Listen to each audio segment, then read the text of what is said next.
बरखा बहार अपने साथ रस की फुहार लाती है, एक ऐसी फुहार जिसमें खुशियां होती है, आस होती है, विश्वास होता है। तो रिमझिम बरसात से प्यार भी उतना ही खास रहता है।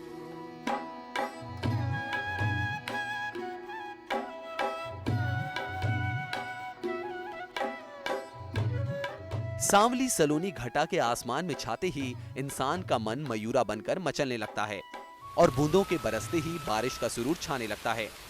बूंदों के उसी सुरूर को देश के कोने कोने तक पहुंचाने के लिए न्यूज नेशन की टीम इस साल के बेहद खास मॉनसून के साथ चल रही है। घटाओं के संग संग केरल के तिरुवनंतपुरम से शुरू हुआ न्यूज नेशन का सफर कोच्चि, मुन्नार और तमिलनाडु के मदुरै से होता हुआ कर्नाटक के मैसूर आ पहुंचा है। मानसून की घटाओं के संग संग हम इस बार आए हैं एक खूबसूरत शहर में, जिसको सैंडलवुड सिटी कहें, महलों का शहर कहें या फिर कर्नाटक की सांस्कृतिक राजधानी। जी हाँ, हम बात कर रहे हैं मैसूरू की। मानसून ने किस तरह के रंग यहाँ की जिंदगी में बिखेरे हैं, आइए चलकर देखते हैं मैसूर के अलग अलग हिस्सों।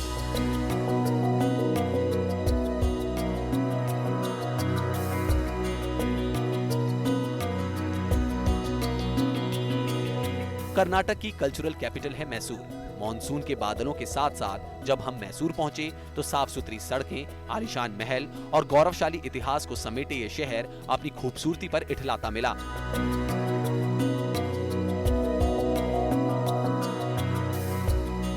आसमान में छाए काले बादलों के बीच मैसूर में मॉनसून अपना रंग दिखाता मिला तो अपनी फिजाओं में चंदन और गुलाब की खुशबू समेटे मैसूर अपनी चमक दमक का बखान करता भी मिला कि क्यों उसे हिंदुस्तान के सबसे साफ सुथरे शहरों में शुमार किया जाता है। मैसूर की खूबसूरती आपको कभी भी कहीं से भी पकड़ सकती है। मानसून की भले ही अभी आपको बूंदें यहाँ नहीं दिख रही हूँ, लेकिन मानसून के वक्त में भी ये शहर उसी तरह से इसकी सड़कें साफ सुथरी पड़ी रहती हैं।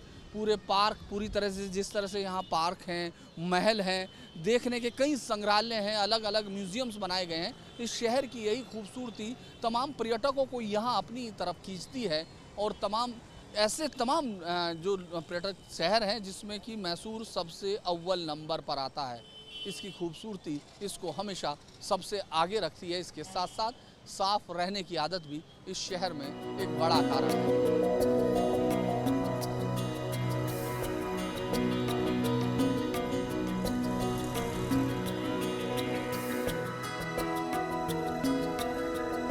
इस शहर को आज से 150 साल पहले भी एक प्लैंड सिटी के तौर पर जाना जाता था।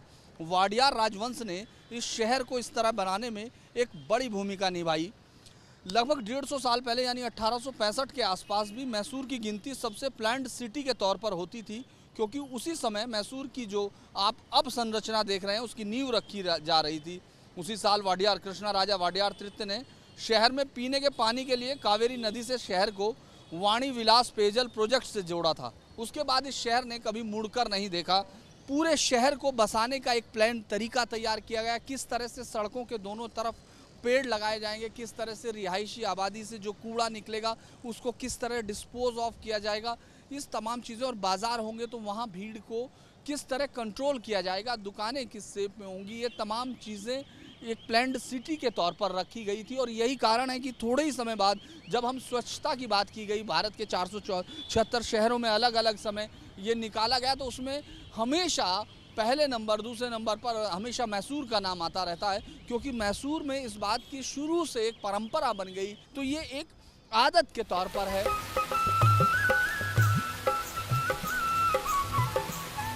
मॉनसून से मैसूर का मौसम भीगा भीगा हुआ है, धुला धुला सा है। मॉनसून के बादलों का पीछा करते हुए न्यूज नेशन की टीम जब मैसूर पहुंची तो मैसूर के आसमान में काले बादलों का बसेरा था और बारिश हमारे पहुंचने से पहले ही मैसूर को भिगोकर थम चुकी थी। लेकिन मैसूर में हाल ही में शुरू हुई ट्रेन ट्रेन सेवा हमारा इंतजार कर रही थी। मानसून का इंतजार कर रहे मैसूरू में पर्यटक हमेशा आते रहते हैं और वहाँ उनके लिए एक बेहतर सुविधाएं भी होती हैं ताकि वो यहाँ आकर पूरा मनोरंजन कर सकें। अगर आपको देखें तो यहाँ इस तरह के बहुत सारे आपको तांगे मिलेंगे जिन पर कि लोग बैठकर सवारी करते हैं। इस पूरे उसमें अलग अलग किस्म की सजे हुए तांगे, और अब इसमें एक और नया आकर्षण जुड़ गया। अगर हम देख रहे हैं इस वक्त ये एक नई साइकिल, इस सेवा का नाम शुरू किया गया ट्रिन ट्रिन, pedal with pride. Sir, it is public bicycle sharing system. It has been done to introduced to for public for sharing system. So you need to first register card. First, if you register, you can use the cycle. इसके लिए card का कितना पैसा लगेगा? Card 350 rupees. 350. 250 rupees secure deposit है. First, it is refundable amount. Once you cancel the card, we'll issue 250 rupees back. ये इस तरह की साइकिल्स हैं जिनको यहाँ अटैच किया गया है और इसको हाई टेक बनाया गया है। मतलब कि किस तरह से ये तमाम आपका एक कार्ड बनाएंगे, उसके बाद फिर ये दर्शकों को देंगे। Actually, total there are 52 stations in Mysore. For every half kilometer, 1 kilometer, it will be covered. अच्छा, All ताकि city आप center. वापस कर सकते हैं कहीं भी लेके। कहीं भी लेके कहीं भी you can park.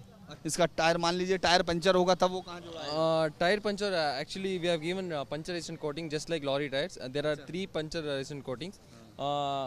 इतना इजी में वो पंचर नहीं होएगा। हम लोग इस साइकिल पर बैठकर कोशिश करते हैं ये समझने की कि किस तरह से ये खूबसूरत साइकिल यहाँ पर्यटकों को मानसून के मौसम का मजा दुगना कर देगी।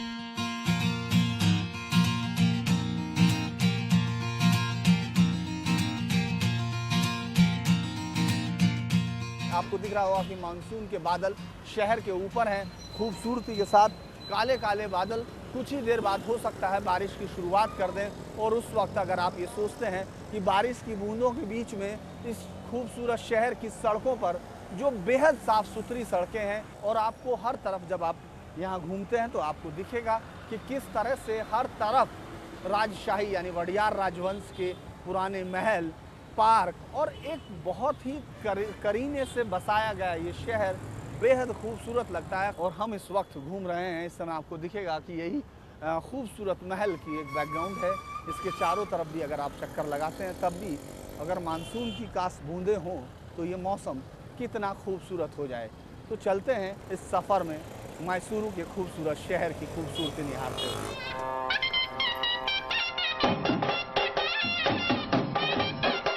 चौड़ी सड़कें, चमकते चौराहे, हवेलियां और महल तो मैसूर को खूबसूरत बनाते ही हैं। मॉनसून का खुशगवार मौसम मैसूर की खूबसूरती में जैसे चार चांद लगा देता है।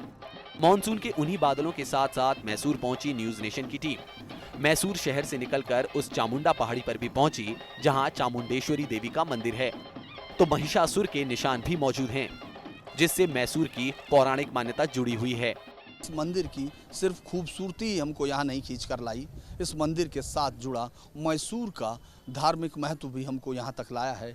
ये मंदिर श्री चामुंडेश्वरी देवी का मंदिर है, जिसके साथ हिंदू धर्म ग्रंथों में लिखी हुई कहानी के मुताबिक इस पूरे राज्य पर महिषासुर नाम के दैत्य का राज था और उसका वध किया माँ चामुंडा ने, जिसकी याद में ये मंदिर चामुंडेश्वरी देवी का ये मंदिर है। इस पूरे इलाके में उसको कुल देवी माना जाता है, यानी इस शहर की संरक्षक देवी चामुंडेश्वरी देवी को माना जाता है। हम जब इस समय मानसून के मौसम में यहाँ से घूम रहे हैं तो यहाँ से निकलते हुए एक और बात भी बताने की ज़रूरत है, क्योंकि जो मैसूर से मैसूर हुआ उस नाम के पीछे भी इस मंदिर यानी महिषासुर के साथ जुड़ी हुई एक कहानी है। ऐसी मान्यता है कि एक वक्त में मैसूर पर असुर महिषासुर का राज था। चामुंडेश्वरी देवी ने महिषासुर का वध कर यहाँ धर्म की स्थापना की थी और उसी विजय के प्रतीक के तौर पर मैसूर में दशहरा पर्व की परंपरा है। मैसूर का शाही दशहरा पूरी दुनिया में मशहूर है। मैसूर के शाही दशहरे में ना तो राम होते हैं और ना ही रावण, और ना ही रावण के पुतले का दहन होता है। मैसूर में दशहरा मनाया जाता है माता चामुंडेश्वरी देवी के हाथों महिषासुर के वध की याद में। मानसून के बादलों के अलावा अगर मैसूर की खूबसूरती को निहारना हो तो आपको यहाँ नवरात्रि के दिनों में यहाँ होना होगा, दशहरा का दिन। बाकी तमाम जगह आप देखते हैं कि रावण पर राम की विजय के वक्त विजयदशमी मनाई जाती है इस वक्त, लेकिन यहाँ महिषासुर वध यानी माँ चामुंडा ने उस वक्त जो दैत्यराज यहाँ महिषासुर था उसका वध किया, उसी के उपलक्ष्य में ये त्यौहार यहाँ मनाया जाता है। यहाँ महाराजा जो वाडियार राजवंश हैं उसके महाराजा उस पूजा की शुरुआत करते हैं और हाथी पर हाथियों के साथ ये प्रदर्शन शुरू होता है, जिसमें तमाम दूसरे जानवर, चाहे वो घोड़े हों, ऊँट हों, उन तमाम की सवारी होती है। लेकिन जो मुख्य मूर्ति है, जो मुख्य सवारी है, जिसको इस उत्सव की शुरुआत की जाती है, जम्बू सवारी जिसको बोलते हैं, उसमें 750 केजी के करीब की मूर्ति, जिसको कहा जाता है कि वो ठोस सोने की बनी हुई है, उससे शुरुआत होती है। वाडियार राजवंश के उत्तराधिकारी उसकी पूजा करते हैं परिवार के, और उसके साथ साथ चलते हुए ये यहाँ से शुरू होता है और ये लगभग 5 किलोमीटर का दूरी शहर के बीच में से तय करता हुआ, जिस समय दोनों तरफ शहर के हर आदमी के साथ हजारों लाखों की तादाद में पर्यटक जो देश और विदेश सब जगह से आते हैं, वो इस वक्त यहाँ होते हैं। ये कोई नहीं जानता कि इसकी शुरुआत कब से हुई और उसका सन क्या था, लेकिन विजयनगर साम्राज्य के दौरान भी ये बेहद खूबसूरती से मनाया जाता था और उस समय इसको महानवरात्रि के तौर पर, महानवमी के तौर पर मनाया जाता था। उसके बाद इसकी जब वाडियार राजवंश की इस पर सत्ता पर आए, उसके बाद उन्होंने इस दशहरे को विधिवत तौर पर हर साल इसी तरह शाही प्रशासन के साथ शुरू किया। उसी की तरह से, उसी की तर्ज पर आज तक ये जारी है। दशहरे के दिनों में मैसूर पैलेस की रोशनी देखते ही बनती है। इसी पैलेस से मैसूर की राजधानी जुड़ी है और राजशाही से मैसूर पाक के नाम से दुनिया भर में मशहूर उस मिठाई का नाम भी जुड़ा हुआ है, जो मानसून के मौसम में मैसूर के जायके को और बढ़ा देती है। मानसून की बूंदें गिरी और आपको मैसूर में एक मौसम खुशनुमा दिखाई देगा। चारों तरफ से अलग अलग आपको इस बाज़ार में भीड़ दिखाई देगी। यहाँ खाने पीने की शॉप्स हैं, यहाँ बाज़ार सब्जियों की दुकानें हैं, फलों की दुकानें हैं। लेकिन हम आपको एक ख़ास जगह ले जा रहे हैं, क्योंकि एक ऐसी मिठाई है जो पूरे देश में कहीं भी बिकती है तो उसका नाम मैसूर पाक ही होता है। यानी हम बात कर रहे हैं मैसूर पाक की। उस मिठाई का यहाँ क्या रिश्ता है, उस मिठाई को मैसूर के साथ किस तरह जोड़ा जाता है, चाहे वो दिल्ली में हो, कोलकाता में हो या बंगाल, या दुनिया के किसी भी हिस्से में अगर वो बिकती है तो मैसूर पाक के नाम से बिकती है।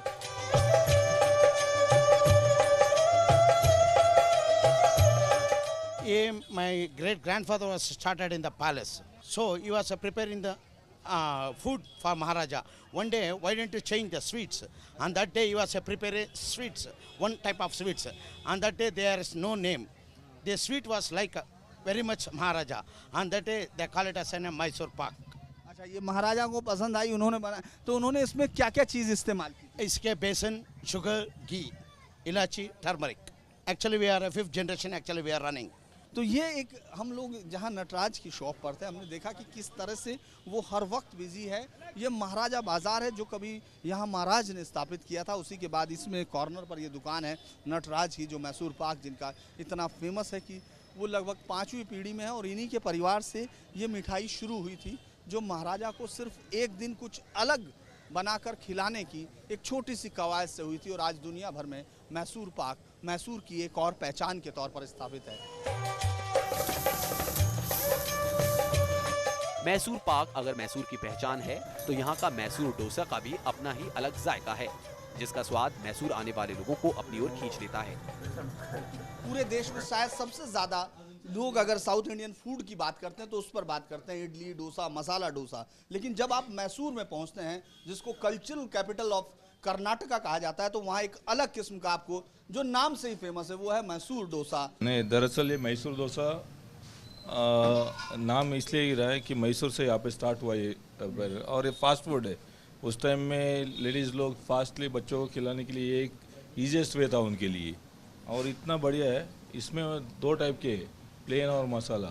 मसाला डोसा जो बोलते हैं ना, उसमें सिर्फ ग्रेवी डाल के, स्टफ़ करके, ऑनियन पोटैटो सब डाल के करते हैं।